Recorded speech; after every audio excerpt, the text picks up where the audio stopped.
What is up, guys? My name is O. I am here with Cam, Wilson, What's going on? JP, Hey. and we are the Shepherds of Men.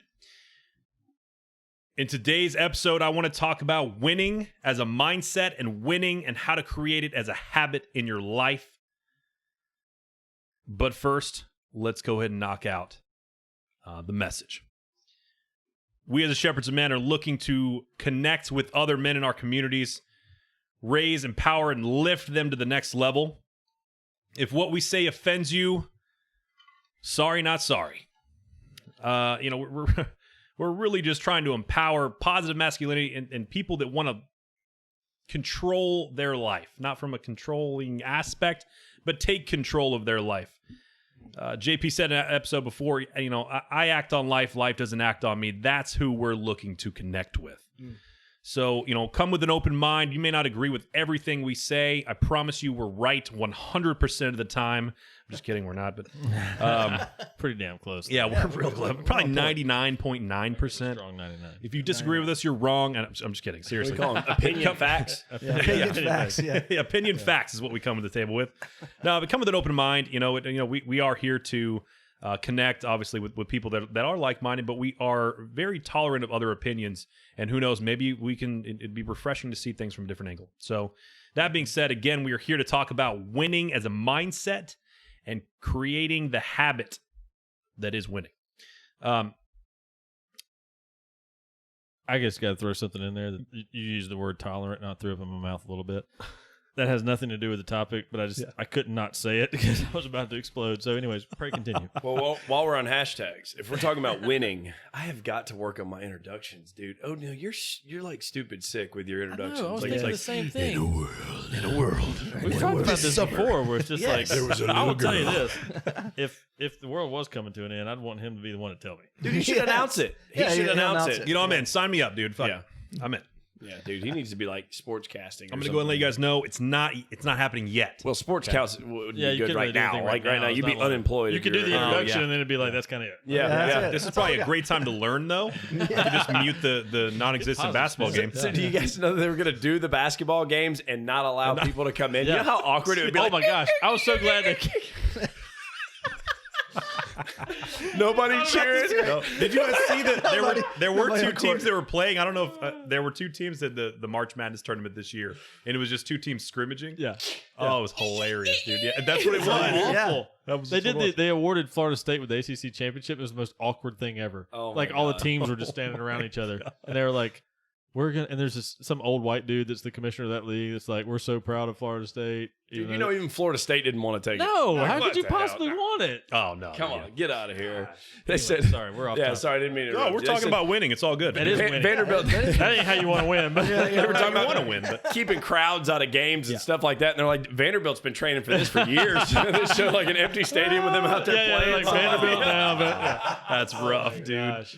I did We hear a love lot it. of people that have their You hate to most see it. first perfect bracket in years, and I agree with that. No losses. 0 losses. But hey, let's be honest. And 0 wins. Everybody in the SEC loves Vanderbilt. It's the only way they keep their GPA at a high level. That's Oh, for for sure. sure, yeah. Oh, and then we added Missouri. That helped. That helped. God.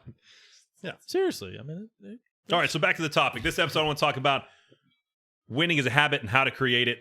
And just to start off, I want to really take people and put them into groups. Right, we're going to segregate people for a minute wow, here. that's- Okay, so that in is, this world, there are losers, there are winners, and there are legends. Okay, losers are just that: people who accept failure as their standard and have no interest in making anyone's life better. They suck the life out of those around them, right? Winners love competition. They'll compete against other winners that are at the same level or within their comfort zone, but at some point in their life, I actually marked out average life. I'm going to say average life. Average life, they wonder what happened. Still, reminiscing about their glory days. Hey, remember when I was the quarterback that threw that game-winning touchdown? Al Bundy, 4 touchdowns. No one cares, bro. Legends crush their competition. They're always searching for others who stretch them physically or mentally and always continue to grow. They have a short-term memory. Done. Next. Legends are movers and shakers, catalysts in their personal circles of influence. Would you guys agree with that? those definitions. Absolutely. I definitely would agree with that. Yeah, You know? man. And it's I'd love to hear where you're going with this next, but just on that, it's probably pretty drastic from one to the other. Oh, I would say legends are probably in the top. 80-18-2. 80-18 too, yeah. Oh, Yep, absolutely. I would say that. Yeah, for sure. yeah, for sure. So it's 19-1. you think an example of a legend would be someone, Tom Brady, right? Wayne Gretzky, guys at the top of their field, right? People have taken and won throughout their life and decided to take it just one more step to get in the top 2%. They never stop growing. They never stop stretching themselves. Their personal discipline's probably through the freaking roof. You know, they're not the guys that snooze the alarm. They're the guys that get up before the alarm even goes off and gets one more rep. They stay after the lights go off in the gym, or the lights go off on the court, or the rink, or whatever it is, you know, the pitch, whatever it is. They're the guys that stay after. Damn, okay. Yeah, we're talking Look soccer. at you, Okay. international. Yeah, MLS Okay. come to Nashville, okay? That's true. So That's a good point. I wanted to, you know, I want people to think about where they are in that group. You know, if you are and losers are a harsh term, but I think the people that listen to this are, we'll say, man enough, even the women, man enough to accept that if that's who they are. Okay, it's okay to realize where you're at on that, because it is a tier system, in my opinion. You can be a loser and realize, you know what, I do need to step up. I've been sitting here for too long. If you're a winner, great, man. Good job. I'm glad you won at some point in your life. Let's take it to the next step. Start competing with people that are above your comfort level. Stretch yourself, okay? I'm not saying you have to take it to the top and become Tom Brady. Don't misunderstand. But take that competition to the next level. Stretch yourself, become better. Dude, it'll serve. The dividends you'll get from that will pay throughout your life. It's the difference between managing a restaurant and owning a restaurant, right? Take it one step further. So I want to ask, I've got 6 questions that I really want the listeners to think about. I want you guys to, come with some answers afterward, or what one really impacts you guys most. I really want to hit this from a psychological level, because I want people to think about where they are and who they compete against. So the first question is, and really you guys can all answer this one at the end once I'm done reading them off, but I really want to know what winning is to you. Winning is different to everyone, right? Everyone sees a win or a W. It could be, man, I actually went to the store and bought everything I needed. I didn't shop and spend any more money than that. Dude, it's a win, For sure. Man, I chugged a beer in under 0.1 seconds, man, it's a win. I want to know what winning is to you guys, because that's extremely important. That needs to be identified first before we can make this a habit. Number 2, who are you competing with or against? We talk about who you guys associate with and the books you read. Who are you competing against? 3, are you the sharpest one in the room? It's tough in this room. Yeah. Yeah, it is. I mean, I still think I got it, but I mean, it's tough. Depends on what we're talking about. I think Can we name a category? Yeah. I think overall, What is fitness? I think overall. It's like- Overall. What is fitness? Winning. asshole. What is the lack of ums? You know how everybody Cameron. regresses? Yeah. Everybody regresses to their point of strength. Josh. Exactly. What is small You can't be the shirts? best at everything.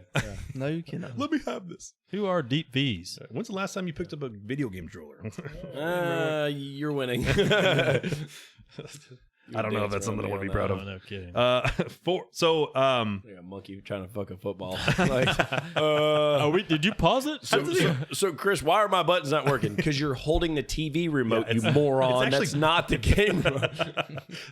actually, you can play video games with a Samsung TV remote. That's legit. Really? Yeah, sure can. And a Guitar Hero controller. That's a thing. People will play like Call of Duty with a Guitar Hero controller and just kill Nope. it. I feel like I should just start with a controller. Yeah. You can actually wire a potato and actually use that as a controller. That is also the real Just gotta thing. hit the And you can smoke weed through an just gotta hit apple. the So, I base. mean, let's. Crazy. Yeah. Dude, people just, if you want to see what happens when people get bored, it's going to Dude, be, I would can't be wait so pissed for at the me. I would be like, dude, stop turning the volume up and down. Like, if you could stop turning the volume up and down and the TV off, Yeah, like, you're we would be changing in the good inputs. shape. Dude, I'm just trying to make French fries. Oh, God. Oh, my God. Number 4, though. Number next. Number next. How committed are you to your success? Number 5, would you stop hanging out with your friends to commit to winning? Absolutely. And number 6, what are you focused on? Are you focused on success and the end goal? Or are you focused on, well, what if I fail? Right? What's on the forefront of your mind? And you guys can, honestly, you can kind of just go through and answer the questions, but I really wanted to take a second so that people could go back and listen to just that and kind of answer them to themselves. So I'll go through them one more time, just real quick. What is winning to you? That really needs to be identified first, yeah? Can I go? Can we go through them? Yeah, absolutely. Yeah, one at a time and answer them, because there's some very good things that need to be talked about. It's a there. good gauge. Yeah, absolutely. Yeah, those questions are good Those gauges. are right on point. So I just want to go through real quick. Just read them off again. What is winning to you? Because that needs to be identified first. Who are you competing with or against? Are you the sharpest one in the room? How committed are you to your success? Would you stop hanging out with your friends, quotes, to commit? And what are you focused on? The end goal or the possibility of failure? I like them all. I'm telling you, if you're listening right now, you should be writing that stuff down and really, really thinking through it and keeping it in front of you, because that is a great process or transcript or whatever the word is for it. Those are some solid bullet points, and the progression of that mentality too. That's good stuff. Oh, what's the first one again? The first one is, what is winning to you? What is win? Because I'm very task. When you said that to begin with, I'm very task oriented. And I've heard JP talk about things like, if it's less than 5 minutes, do it. I am very much like that. Like if I see something that I can do, like I feel like I'm winning when I'm constantly just seeing one other task that I can accomplish. Now, I can have to control that, because to a fault, I can just be doing a bunch of stuff all day and feeling like I'm winning, but I really, I got busy and I distracted myself from the bigger goal, right? So I have to be very conscious of, is this actually taking me away from my purpose today?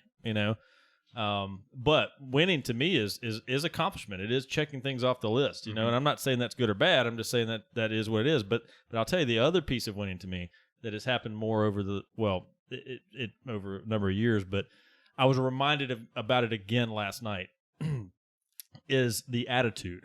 Like winning to me is having an attitude of accomplishment, having an attitude of winning, having an attitude of, I don't know why. I don't know if this is applicable or not, but I was in a situation last night where somebody was like, almost for like a second, was kind of telling me to retract a little bit because of like so-and-so standing.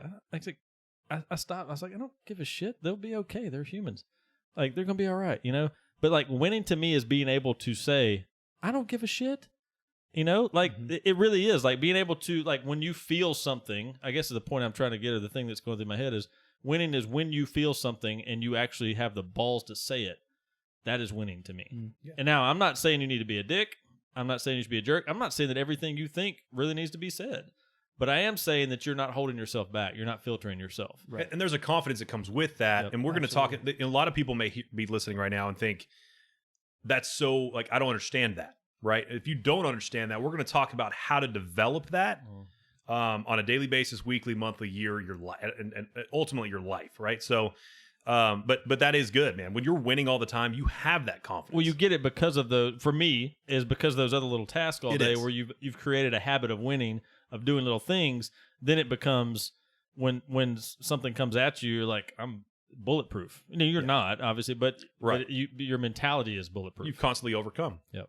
I totally agree with the attitude. The attitude is the most important thing, because if you're going to win in life, or being a winner, the quote unquote, then you have to have a attitude of expectations that you're going to go into a room and you're just going to slay whatever you got to do. You just have that aura around you, and you attract those people too. Yep. So, winning to me is accomplishing goals, obviously, of that you set out to accomplish, and staying true to what you said you're going to do. But also, what I like to, as like my litmus test, if you will, if I am winning in life, other people are going to tell you. Other people are going to talk about, like, oh my God, you're doing this, you're doing that, you're awesome, this, and that. You're going to get feedback if you're truly winning at a high level. I really do believe so, because in my mind is what's winning to me is that I'm making an impact. And if I'm impacting you well enough, you're gonna I'm gonna be a recipient of that. I'm gonna have you tell me. In most cases, I'm not looking for that. by any means, because that's not what dictates my attitude or keeps me going, if you will, because I have other responsibilities. But the fact that I know that if I'm killing it at a high level, I'm going to get some kind of feedback. Yeah, as long as you don't only feel like you're winning when somebody's telling you. Correct. Because that's dangerous. Oh, yeah. Horrible. Right. It's very dangerous. You need to know you're winning regardless of any opinions or comments by anybody. But knowing you get those, you're For winning sure, at a higher reinforces. Yeah, absolutely. Yeah, attitude is infectious. I agree with that. But I think attitude is a byproduct of goals and accomplishments towards those goals. One of the things that I've had to learn is I'm extremely competitive. So to a fault, to be honest with you. So a lot of things I believe that I have to be the best at everything, which is completely unrealistic, and it can take you off track. And one of the things to me, as far as winning goes, is we've talked about mission statements. We've talked about putting together something that really shows like what your goals in life are, what you want to accomplish, and what's important to you. And like Cameron said, every day I attack life, and my goal is to attack life. So from the time that I wake up, my tasks and everything that I do throughout the day are towards things that are important to me and things that are on my mission statement. And as I accomplish things and I get better in those areas, I can lay my head on my pillow and know I won the day. But I do truly believe, and probably most of us at this table do because we understand the concept of it, but I believe winning is a daily thing. Yep. Daily. Oh, yeah. Winning is not like, oh, got the trash out today, got it out to the road before the trash guy got here. Now, don't get me wrong, that is a win. But if you're talking about winning, there's an ing in that. We're talking about That's straight up an Charlie action Sheen. of doing, yeah. So that is an ongoing thing, right? So that is not a singularity there, right? So for me personally, if I wake up and I attack the day and I accomplish goals that get me towards my mission statement, that's winning for me. And I've had to learn that because for me personally, being competitive in everything, like it doesn't matter what it is. Like if it's in fitness, then I am all out competitive in it, but it's important to me. Back in the day, underwater basket weaving, it was not important to me. You were But for so some good at it, too. ungodly reason, so if good. somebody came up and were like, hey, we're doing underwater basket weaving, I would consume 6 hours of my day trying to figure out how to do it faster than somebody else, which is the stupidest thing in the world. But that's where I've had to learn, so winning for me is accomplishing tasks on a daily basis that get me towards my mission statement in life. Right. Yeah, one task is a win, but it does not win your day, Yeah. right? So that's the biggest thing is when you may feel like you're winning in that moment, but how do you feel how do you feel like you're winning the day? So, and we'll get to that too, and I'll share how I've been doing it for the past 2 weeks, which is why I wanted to do that on here, but because I want to share what I learned. Right. So for me, it is winning is I have like an internal gravity. So when I know I need to be doing something, there's a gravity to it, right? If I walk in the kitchen and I see a thing full of dishes, there's a gravity there. I know I need to get that shit done, right? Mm-hmm. Whether or not I do it is a win or loss. And when you know you don't do something you need to do, like you feel it, right? Yep. And when you do it, you're like, I don't really want to do this right now. But when you do it, how good do you feel after you've done it, right? It's the same thing whether you're with our personal growth. I know I got to read 10 pages in the morning, 10 pages at night to make sure I'm waking up with good info. I'm going to sleep, got good info. When in the beginning, like it's so funny because we're talking about winning as a habit, and then obviously the mindset that comes with that.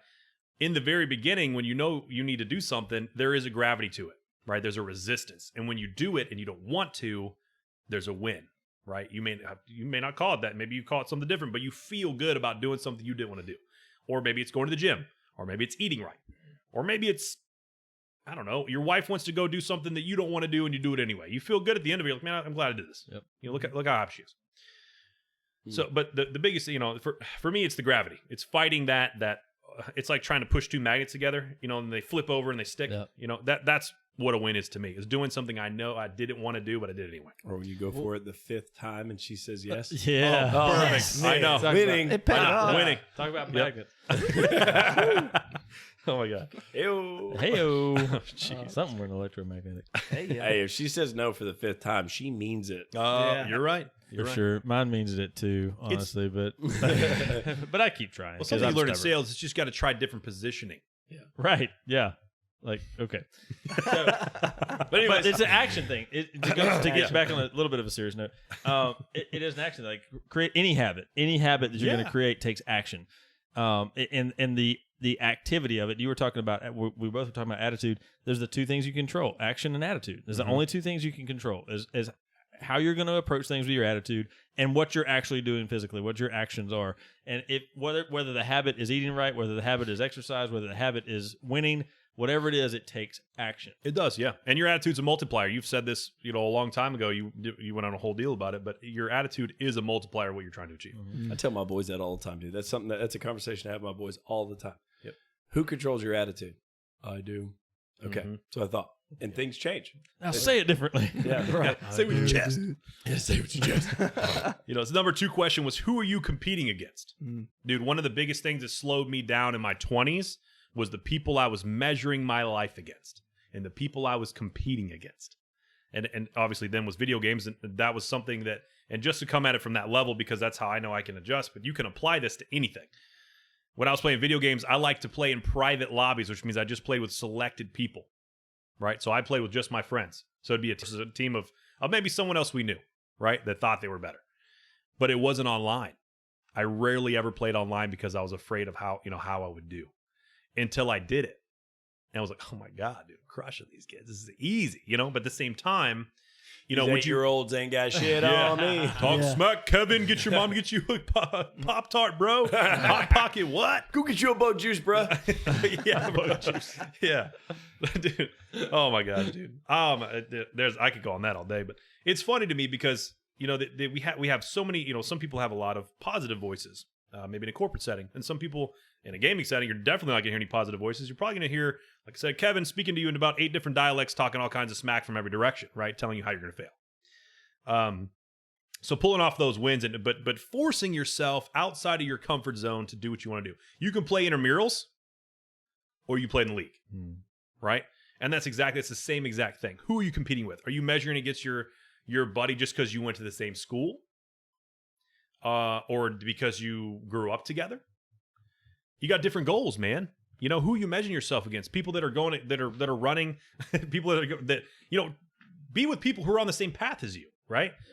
First of all, I don't measure my success against anyone's anymore, right? Except there was a speech out there that I can't remember his name. What's his name? He's a great philosopher, Matthew McConaughey. Matthew McConaughey. Yep. So I measure my success based on what I did the previous year. Yep.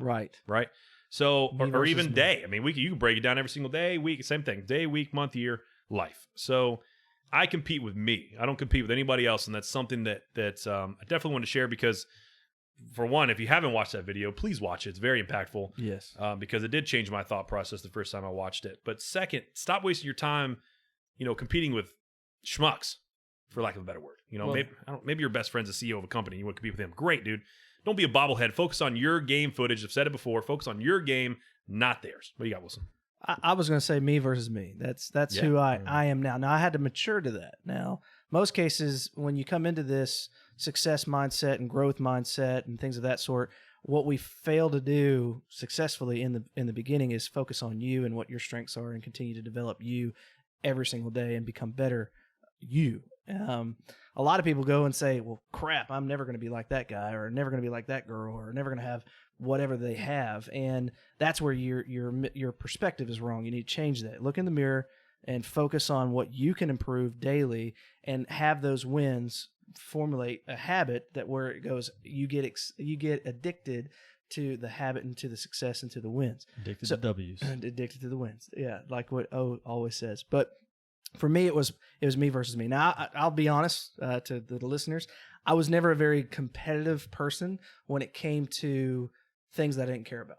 Like where JP would come into a room and let's say it's chess on the board and he wants to beat everybody in there and he would focus his. I don't give a shit about chess or whatever. If it's something that I cared about, however, then I will get competitive. But it's more of a competitive streak, and I always notice that, is that I'm better than what I did. And if I didn't give it my all, that's when I got pissed. It wasn't because the dude beat me fair and square or the girl beat me fair and square with whatever I was doing. It was more or less that I didn't give it my all. And that's the attitude, and that's the perspective or the thought process you should come into it, is if you're not giving it your all and you're bitching about it, that's on you, dude. You just shut up. But if you were giving your all and you're putting it all out on the field, you have the makings of what a winner is about. Because then you can say, okay, this is my level. All right, how can I push past? Now, where winners and other sphere of influence comes into your life is that you need to have somebody who could stretch you.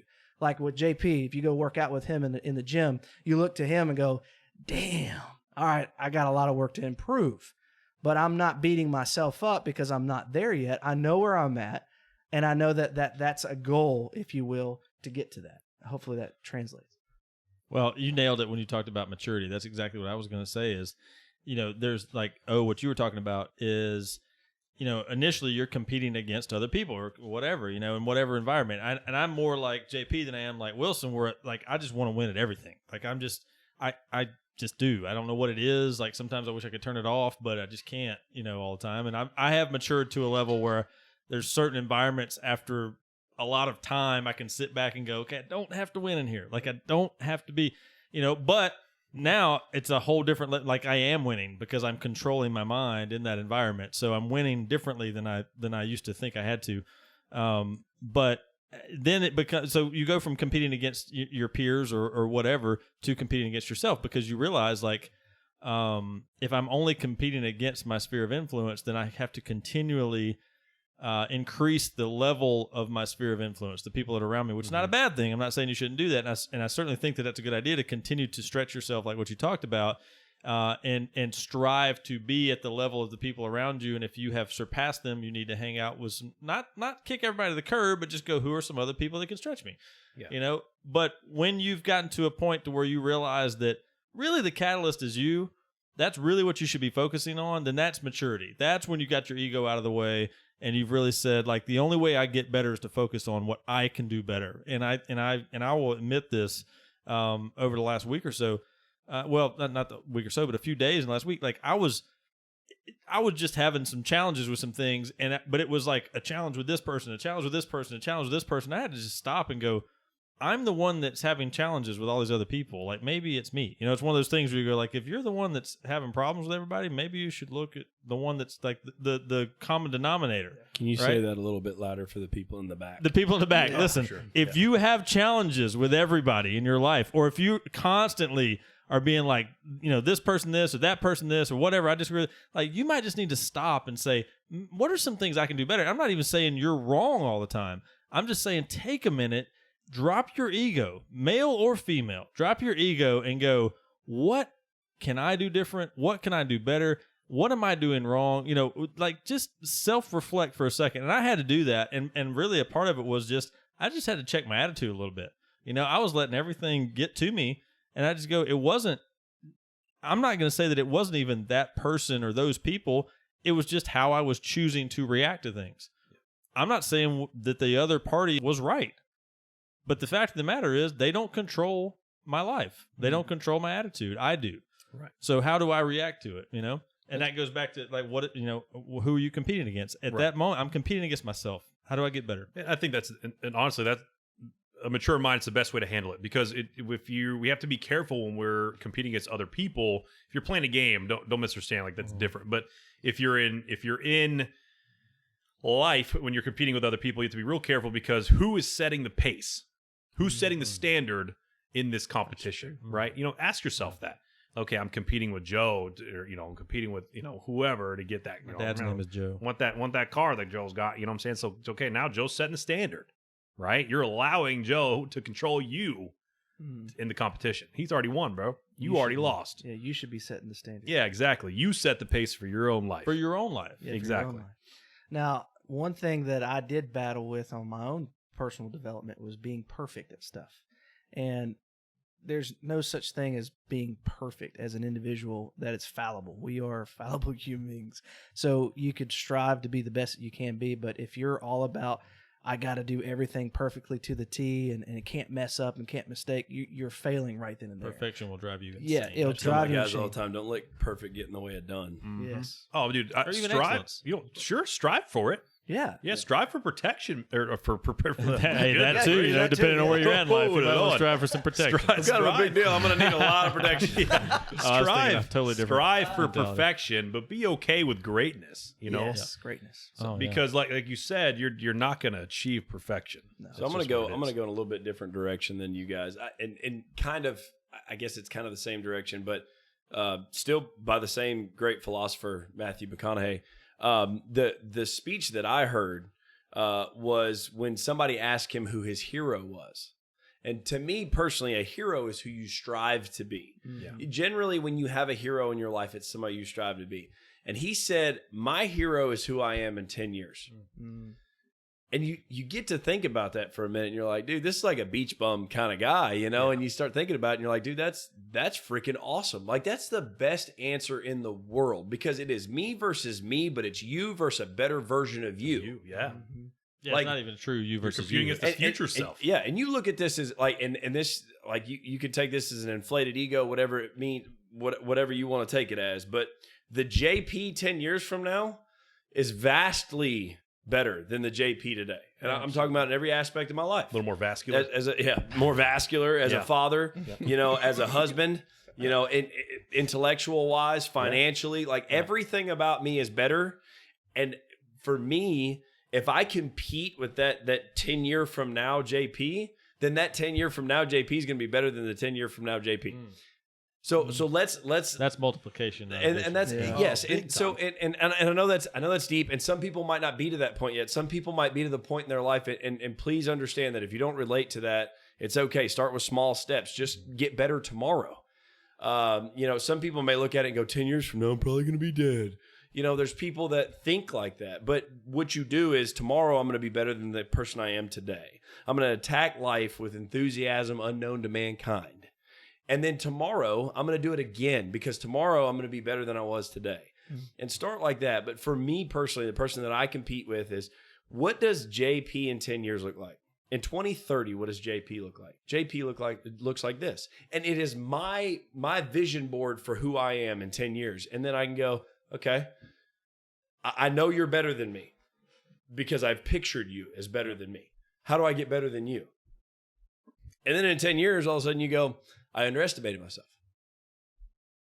That's deep. That is Sexy super as deep. hell, dude. Like, no, like that.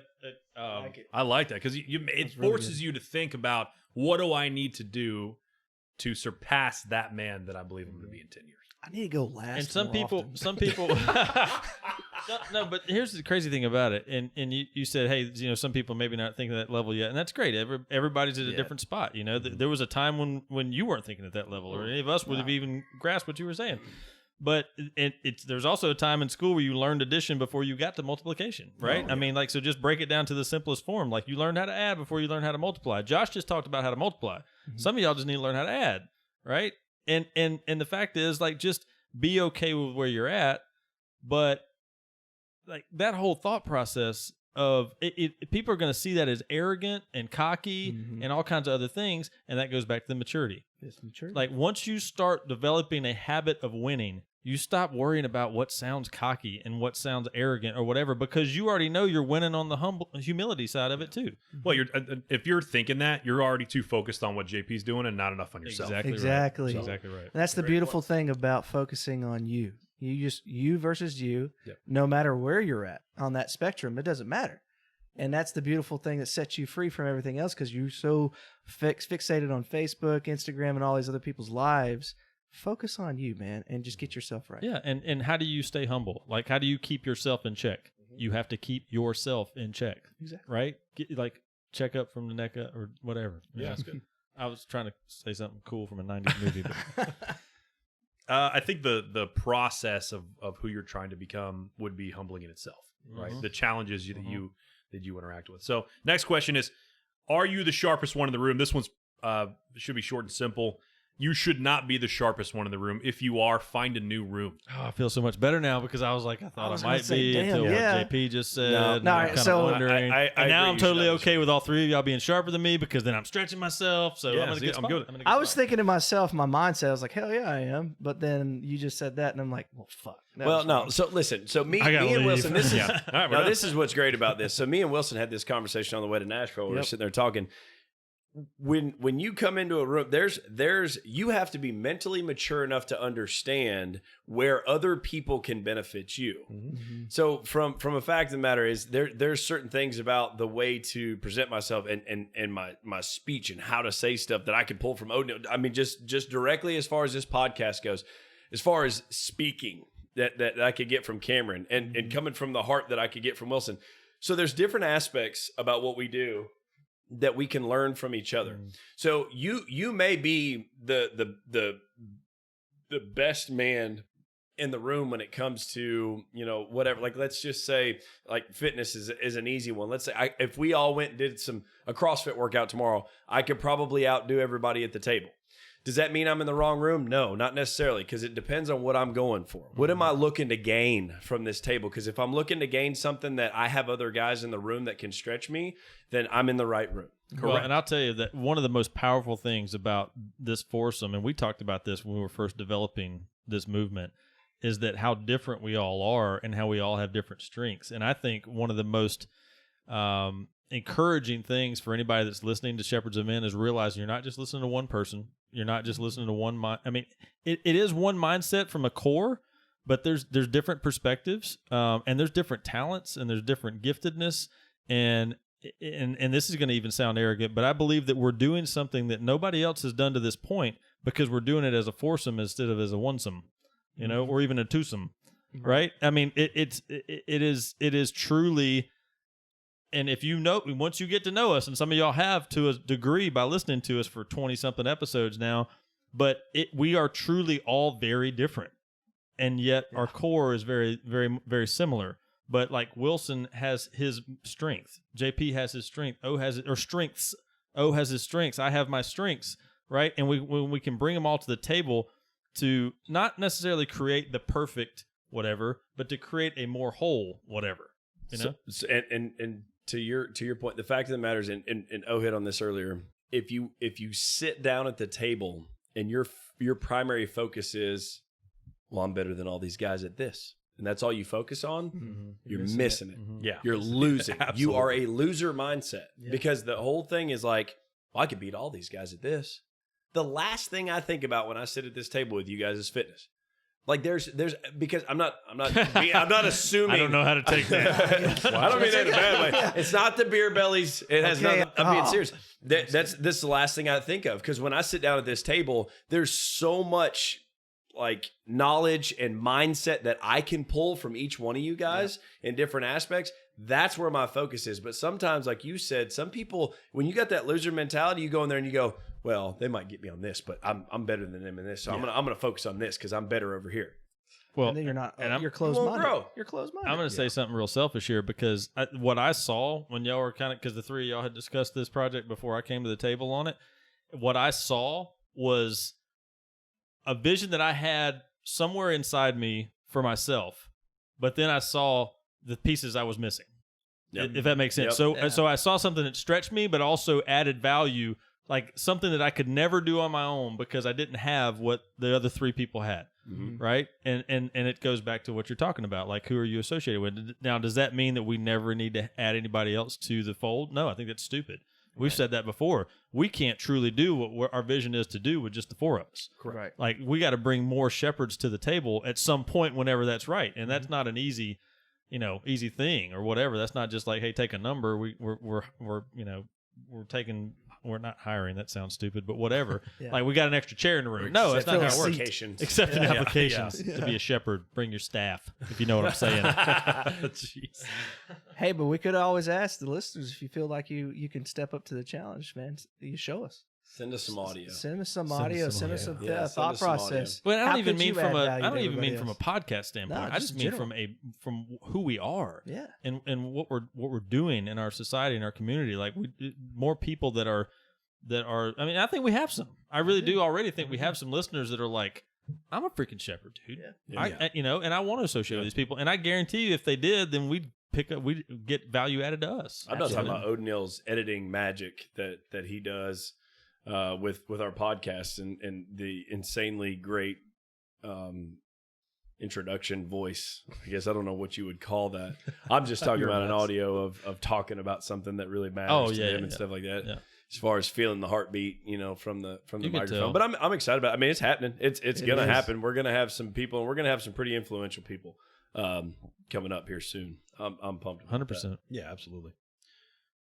Moving to the next question. And I'm gonna the 4 and 5 I'm gonna ask together. You know, how committed are you to your success, and would you stop hanging out with your quote friends to commit to winning? 100%. 100%. When you were reading through these first people, I said 100% or yes or whatever I said when you said we get rid of your friends, whatever, however you said it. I think more so it's not like the way I view the word friends and what that is different than it used to be back in the day. And like the people that used to be quote unquote friends back in the day, I realized were more of acquaintances. We just happened to drink in the same places or go to the same school or what, you know, we were forced to be around each other. And so we were friends. Right. And then when it came time to be mature, growing adults, we were acquaintances. And I will say for some certain goals in my life at certain times, there have been like a hard stop on acquaintanceships or friendships, you know, and it was a tough freaking thing because it was like, it was for me. It had nothing to do. They're still great people. There's some of them I've been able to reconnect with since, and I love them, dude. Like, honestly, the reconnection after a decade has been like seamless. Like nothing ever knew that about them. But for me personally, in order to get where I wanted to go and I'm still getting there, is I had to make that separation. I had to split off from that association in order to develop myself. So it was a selfish thing too, and I think that's okay. It goes back to the whole put your own mask on first. You know, I couldn't do what I need to do to find my wife and then be the husband for my wife that I need to be, to have children, to be the husband, to be the father that I need to be the leader in my community, in my country, and in the world that I plan on being and envision being. With staying in the same association, it wasn't going to happen. Nope. Right? So I have zero issue with breaking ties with acquaintances or even friends if necessary for the bigger cause. JP talked about in an episode recently, God, country, family, business. Right? I'm all in on that. I mean, inked in on that.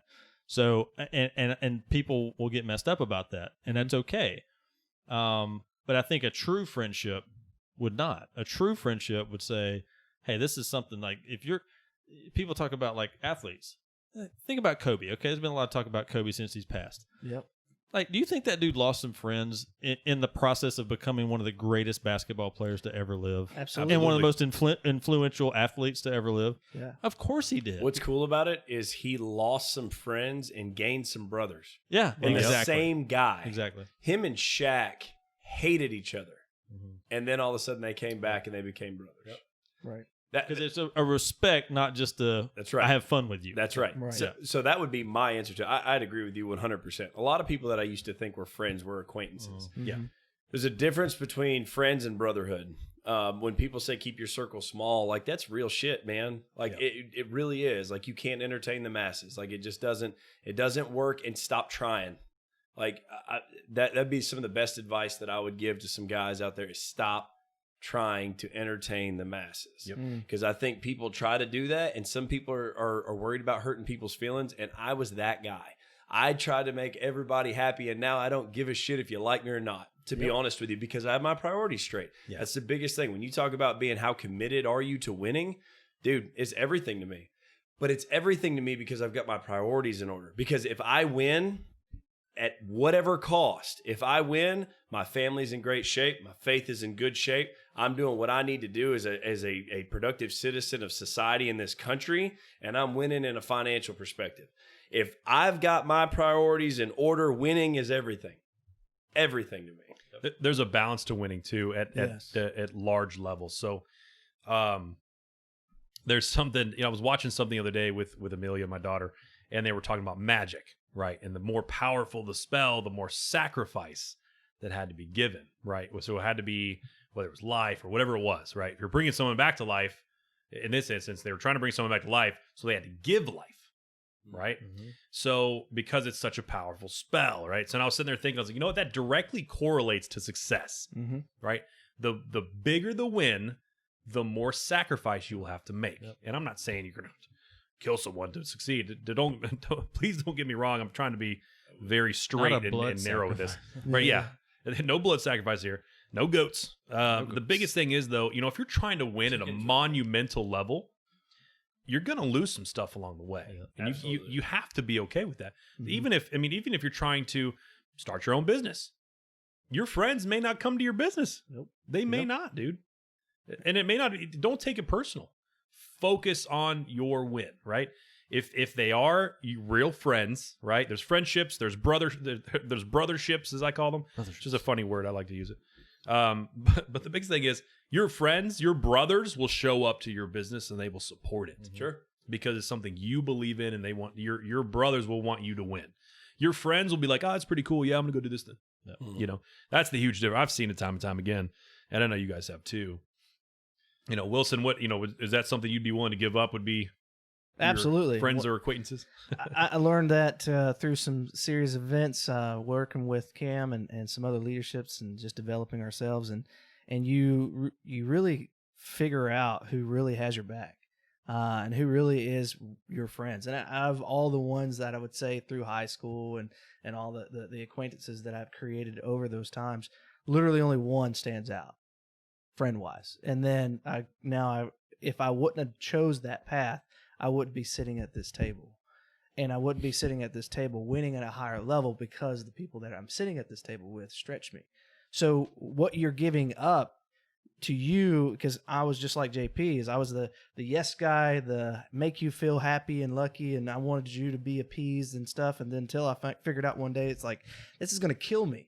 Because I can't make everybody happy. And then I just gave up on doing that. And it just, the weight of that emotion and that roller coaster of, oh my God, this person doesn't like me. I got to go over here and sacrifice all that time. It's a huge thing. And if you're really out there in that trap, dude, get out of it. If you can't be really who you really are around the folks that you call your friends, and they can't accept you for that, dude, you need to get out and go find some new friends. Yeah, for sure. And this goes the same thing for relationships. You may be a relationship, and if your significant other, if this is really something you want to do for your life and you're committed to it, but maybe your obviously wife would be different, but if you have a friend that is against it, find another boyfriend. Time to, you know, maybe you need to really either have a come to Jesus meeting, as we call them at work, and see if that's really going to be a good fit for your path. Because if it's not, then it's going to be easier to go ahead and cut ties then, instead of just, you know, stick around and really just create a mess later on. But if a friend or acquaintance or partner or whatever, and I mean boyfriend or girlfriend, are in the way of your purpose, then you've really got to evaluate that relationship. Yeah, absolutely. Because that's your purpose. Yeah. That's who you are. That's Correct. what you're called to be. And if somebody, like, not only should they not expect you to waver on that, but the fact that they would even consider it is absolutely ridiculous, right? If they're not supporting you in your purpose, like you said earlier, that's just insane. And I was just thinking, as you were talking, Wilson, about like just the visual picture I have of the difference between an acquaintance and a friendship versus a brotherhood is, you know, truthfully, what would you rather do? Would you rather sit at the bar watching the game with your friends, or would you rather, or watching the dude that's winning on television with your friends, or would you rather be in the game with your brothers? Exactly. That's the truth, right? Would you rather be having an impact with your brothers at this table right now, or would you rather have 15 dudes sitting at a bar listening to a podcast that's going to change the world? That's the way I'm feeling right now. That's awesome. So, and I'm going to speak from a different aspect, because I think we all have very strong mindsets and we're all very confident. Sometimes we lose track with how I don't want to say average, but how normal like people think. And I think one of the reasons that people hold on to trash as friends, girlfriend, boyfriend, whatever it may be, is because they don't have the confidence to understand that there's more out there. Yeah. So they don't want to let go because they're afraid. Like, say you have a girlfriend that's negative and she's just not in with your purpose and stuff like that, and helping you achieve your goals and driving you on a daily basis. A lot of times I feel like there's guys out there that are terrified they can't get another girlfriend. What if it doesn't work? What if What if it doesn't work? I That can't- I goes can't back get to another fear and girlfriend. faith. But no, Or- JP, she's hot as hell. But- I'm never gonna find one as Yeah, hot I'm as never gonna her. find I'll one. tell you what's hot as hell is a girl that supports your purpose. That's Yes. exactly right. Oh, amen. That's So, true. so one of the Think big with a different things head. that you need to develop in order to create this brotherhood and this idea of finding people that stretch you is you've got to develop confidence, but you also need to understand the concept of abundance rather than scarcity. Yep. Oh goodness. Stop thinking that if you're not friends with this guy that you're never going to have a friend again. And the only reason that I speak to that is because I went to multiple schools, like double-digit schools, growing up, just because of moving and stuff like that. So I constantly had to make new friends. I cut ties with friends, elementary school and stuff like that. And it was, don't get me wrong, I'm not saying it was easy. It was really hard. I mean, especially early on when I was young, like I was to the point where I didn't want to make friends anymore because I was afraid I was going to have to cut ties with them, kind of thing. But as I continued to make friends, I started to go, there's a lot of these people out there. Like there's a lot of friends out there, and you're going to experiment. Yeah. You're going to meet people, you're going to create bonds, and then you're going to realize that maybe not. Maybe this isn't right. And then you're going to create bonds and you're going to go, holy shit, how about all these thin threads that created this table? Right. Right. 100%. Yeah. I mean, Wilson, you talk about thin threads all the time. Like that's crazy. You know how many people I have cut out of my life in between you and me? Yeah. Like astronomical number of people like that I've cut out of my life between me and you. Like seriously. And the thin threads and this, all that to say, don't be afraid to cut ties with people that are toxic in your life. Like have the confidence to go, dude, I'm okay with being with me if I need to be with me for a little bit. Yeah. It's going to allow you to win. I mean, it really is. It's going to allow you to clear the mechanism. It's not going to be no distractions. You'll be able to focus on what your goals are. The last question was, what are you focused on, right? Are you focused on winning, or are you focused on the possibility of failing?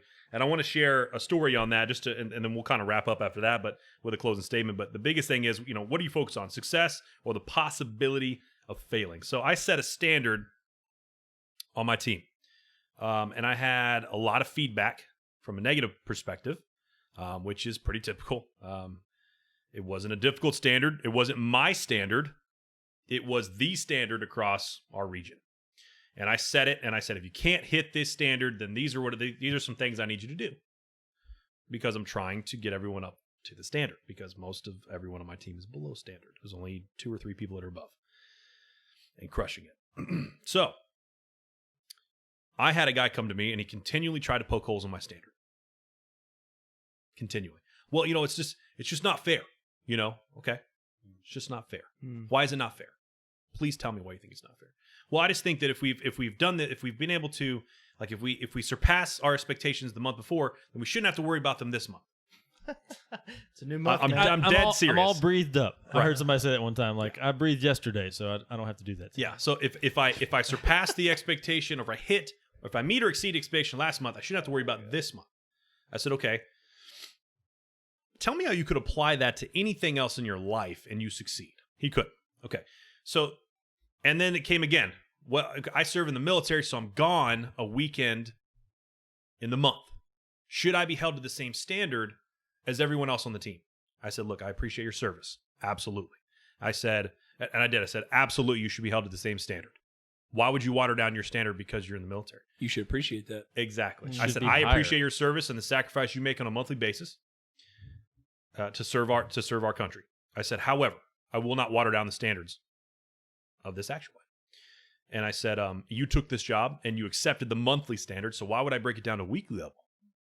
And he still didn't get it. But the thing was, he was so I broke it down. I really got him to tell me why he didn't like this plan. He said, dude, I don't know if I can do it. Hey, I was the root. And I said, there's the root. And there it was. So Always it goes back to really belief. wasn't I don't think I can do it, but that was the main message, right? So it was, and I really am paraphrasing, but essentially that's what it was. He was so focused on failing the standard that he was trying to poke holes on it and get it down to his level. Really what it was, man. It was unbelievable. He just did not want to lose. That's called because a if you fixed lose too mindset. many, look, in a corporate setting, if you lose too many times, what happens? You You You fired. get fired. Exactly. And that's a natural fear to have, but then And you it is. rise up and say, okay, if somebody else can do this, so can I. Exactly. And there's do I It's a shameless plug. shameless plug. Yeah. What? Rise. What? Oh, what? There it is. I didn't even know. I noticed it. I can't He said help. it. You I did. can't So help technically, it. he Sure. For those You of you gave me curious, the you can go plug. to Thank you. right. Rise Transportation. From the website. Now you got a 20-second clip. Yeah. Wow, Can we there you move go. on now? Hey, you know what? But we haven't You're so selfish. we haven't edited yet though. So Yeah, let's get that's on true. that. Yeah. Well, deleting that one. Okay. Delete that. Yeah. No, but Pay for that commercial next time. But the biggest thing is, guys, stop focusing on if you're failing. You're not a loser. Stop focusing on losing. That's exactly what I told this guy. I said, dude, you're not a loser. This standard doesn't even apply to you. Stop focusing on the loss. Yeah. You haven't even lost yet. And that's something I did say that, when at any level, when you're competing at a high level, if you're playing sports at a high level, if you're gaming at a high level, if that's your thing, a great positive affirmation to have is I don't allow negative thoughts to be a variable in my game plan. Yeah. I don't make losing an option. I don't allow losing to apply to me. Why would you ever go into any situation and expect to lose? You go into the situation expecting to win. Fear. It's the fear. That's so, why. but there's, I don't know. I don't relate to that mindset because I just have a different mindset all in all. But whenever I went to any type of sales or any type of arena or anything that I did, I never once thought that I'm just going to fail. Like that was not the overwhelming thought. Now you have a fear of like you don't know what to expect. I mean that's common, but I never go into something going, I'm going to fail at this. Then why the hell you do it? Why accept the job? Yeah. So, so the first thing when you said that, the first thing that came to me was like we've talked about before, perspective. And this is the way that I look at it. So I think the fear of failure can affect you in different ways. The way that I believe. So I think fear can drive you, and I think fear can paralyze you. So the first thing that comes to mind with me is a fainting goat and an antelope. That just sounds funny together. A wolf It comes rhymes. after a fainting goat. It locks up in fear, falls over. Now you're afloat. Something comes after an antelope. He's like, Psh, I gone. Peace out. Like I'm done. I'm gone. You ain't gonna catch me. Flight or fight. That antelope will run faster than he would have ever ran in his life, outrunning that cheetah or whatever it is. So there is certain aspects to things that I'll just say just from things that I've done just physically. I mean, even in business and stuff like that, but physically, I mean, I've kept up with people that I shouldn't have kept up with just because of the fear of being left behind. Yeah. Like, and it's a matter of, I don't want to lose. Now that is a focus on losing, but it's a focus on losing with the intent to win. Mm-hmm. So there's a difference there. So if all you focus on is failure and how you'll look like an idiot if you fail, then it'll make you faint like the goat. But if your intent is to win and preserve your life, and that's winning, that cheetah that's chasing after you is going to make you run faster than you ever run before, which is going to make you a better person in the long run. So to me, I think a lot of it has to do with the perspective. Now, I think you should focus on winning. When I wake up in the morning, my affirmations are, I'm about to kick ass. Mm-hmm. I'm about to attack this day and I'm about to win. Ain't nothing going to mess with me. I'm the alpha when I walk into that office. I'm the alpha when I walk into to the box. Like that's where I'm at. But at the same time, you can't be the alpha at everything. Right. So there are times where it's like sometimes that fear of failure with the intent to win can drive you. Yeah, and that's what I was going to say is, that antelope and goat analogy, it is focusing on winning, but it's motivated by the loss. Right. Like that's the difference. Yep. How are you motivated? Are you motivated to run or not run like a scaredy cat, but to do what you got to do to survive? Or are you like, F it, I'm out. I'm gonna pass out and hope they don't eat me. Yeah. Well, think about what you do when you're not comfortable, right? Like let's just say, heaven forbid, something really happens and there's just a bad recession and whatever. I'm not even going to speak that kind of shit. So the Great Depression back in the day, do you realize what people did back in the day to feed their kids? And it was, don't get me wrong, they wanted to win at life. I think a lot of them wanted to win, but their fear of their kids starving and that's a loss. Your kids starving would be a loss. Their fear of their kids starving, I bet those dudes walked miles to go get a slice of bread from somewhere or whatever it was if they needed to. Mm-hmm. So it is a driving factor. I think it's really important when the chips hit the table. Now, on a daily basis, I think you should definitely be focused on what do I need to do to win the day, not run from the loss, but win the day. But sometimes your perspective on the loss with intent to win can drive you to there faster. I'm a big believer in offense is the best defense. So I think attacking my goals of the day instead of being, I'm just not, I don't know. I'm the dumb animal that's just not scared of anything. I'm sorry, it's not. Maybe the unknown antelope. makes me uneasy for sure. But as far as fear, like I'm not scared to lose my job because I didn't stop fucking making them when I got this one. Yeah, preach. Right. Will I have to start over? Sure, man. That doesn't scare me either. If we have to move in an apartment for a little bit, like that doesn't. I don't get. I don't. Sucks, Judgment but doesn't fear me. Like there's people's judgment. I don't care. It's their whatever. Judgment on my life. Does it affect yours? Whatever. Does it affect mine? Promise you that. Yeah. If I got to move into an apartment, or even if I got to beg my parents to move back in for a little while, bro, I'm gonna do it because my end goal was so much bigger than where I'm gonna be in that moment. Yeah. I really am. I'm the dumb animal that doesn't fear a whole lot of things. I kind of feel like I'm the antelope in the sense that I will not run. And again, like when I say run, I mean run like take action, not run like I'm scared. But like I would wait just before the cheetah got to me, and my first kick would be right in his face, and get a push off. Well, I think one of the big things that's always stuck with me. That's how I've always like embraced the underdog kind of thing is.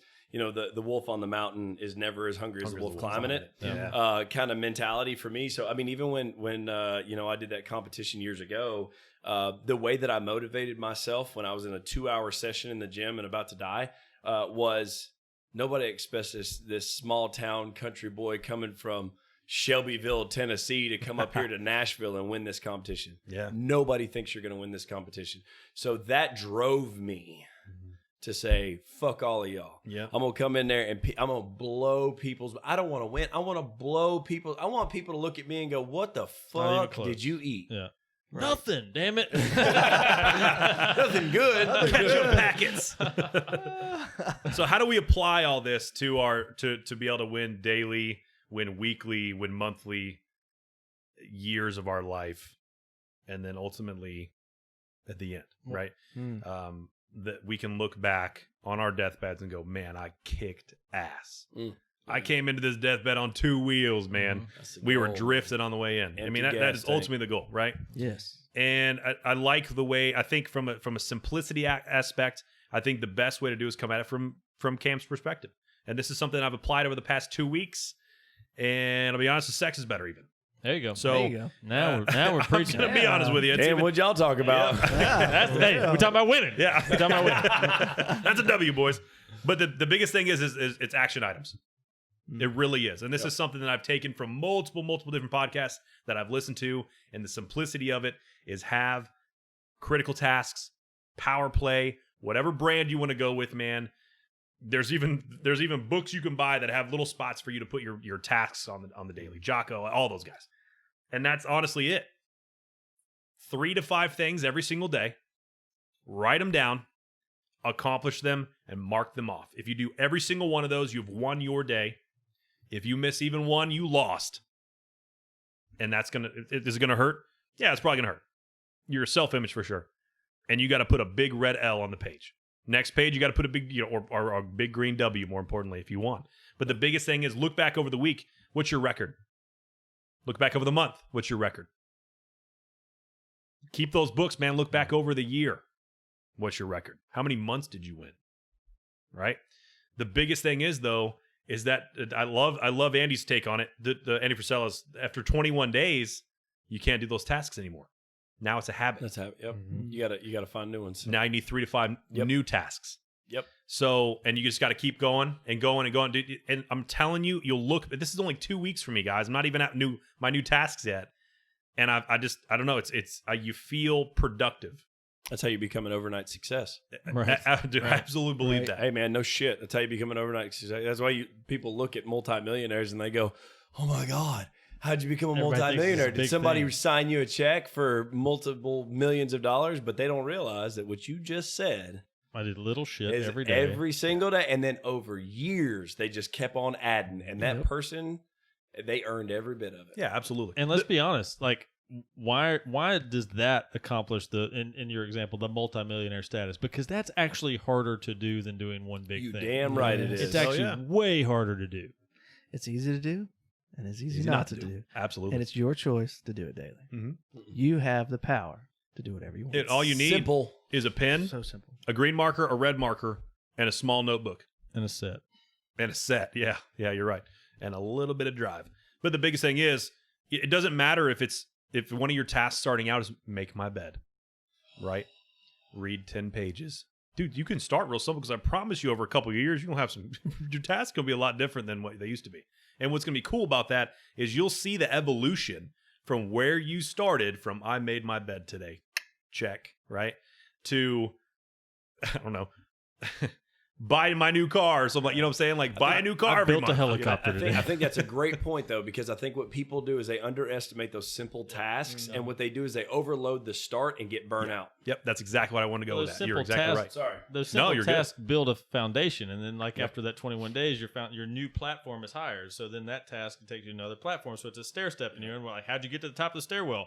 I took it a step at a time. But you got to build that habit first. Yeah. If you live in a microwave mentality and you're like, making my bed's easy, 10 pages is easy, 30 minutes of workouts easy, this is easy, I'm just going to do 20 things today.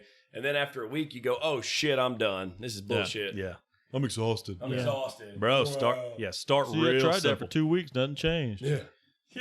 Yeah, I'll feel good. I'll feel different. I promise you, if you win, consent, dude, I didn't win every day. Yeah. The losses were there, dude.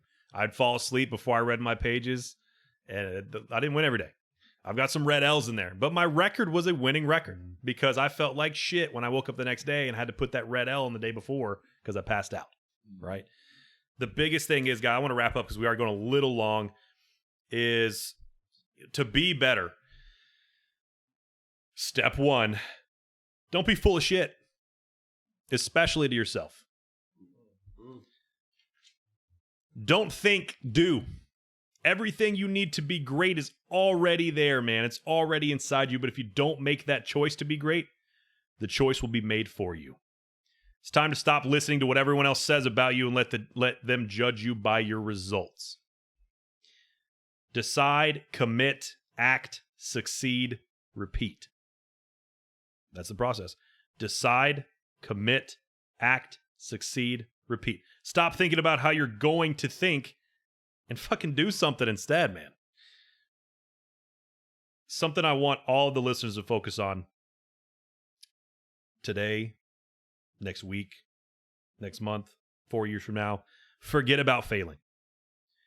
Forget about trying, because if you're just trying, then failing's still an option. Guys, 3 to 5 things every single day. Line them up, check them off, slap that W down. Win your day, win your weeks, win your month, win your year, win your life. Guys, check us out on Instagram. Check us out on Facebook. Check out our website, shepherdsofmen.com. Or, shepherdsofmen.com or shepherdsof.men, alternatively. Check out our merch. If you're a dick, don't wear it. Enough said.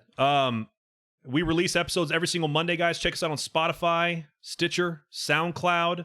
They release on midnight every single Monday morning. Feedback is greatly appreciated. Okay, I hope you guys got something out of this episode. Listen to it again. Take notes. Actively listen to these podcasts. They have so much meat and potatoes in them. It's ridiculous. The healthy kind of meat and potatoes, not the ones that are full of unhealthy carbs. Carbs are good. Guys, have a good rest of the week. We will talk to you next Monday. This has been The Movement.